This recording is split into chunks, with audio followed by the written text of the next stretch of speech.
गतकाली रायगड़ा जिला गुड़ारी ब्लॉक कलाघाटी ग्राम पंचायत अधीन पेटाखाल ग्राम रे रास्ता अभाव और स्वास्थ्य व्यवस्थार दुर्बलता पुणी थरे सामना को आसीछि। गर्भवती सेवती नारेंगाकांको मृत्यु हेबा परे तांको मृतदेह को प्राय 3 ରୁ 4 किलोमीटर पर्यंत खटियारे बोही गांकु नेबाकु पड़िथिला।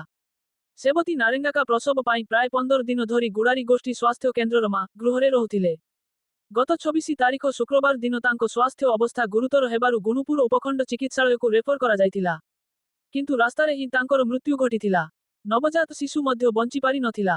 ग्रामवासींको अभियोग अनुसारे गुड़ारी स्वास्थ्य केन्द्र स्त्री रोग विशेषज्ञ नथिबारु जटिल प्रसव हेले रोगींकु गुणुपुरकु रेफर करा जाउछि। ठीक समय चिकित्सा मिलिले जीवन बंचिबार संभावना थाए, नचेत एभଳି दुखद परिणति घटुछि। गुणुपुररु आम्बुलांस रे मृतदेहकु हेंडेडे पार डी रास्ता पर्यंत अणा जाइथिला। किंतु पेटाखाल ग्रामकु सड़क संयोग नथिबारु आम्बुलांस आगकु जाई पारि नथिला। फଳରେ परिवार लोक और ग्रामवासी माने खटियारे मृतदेहकु बोही ग्रामकु नेइथिले। ग्रामवासी कहिसंती एहा प्रथम घटना नुहे। रास्ता अभावरु पूर्वरु मध्य असुस्थ रोगी और मृतदेहकु खटियारे बोहिबाकु पड़िछि। बारंबार प्रशासनकु जणाइथिले मध्य स्थायी समाधान होई नाही।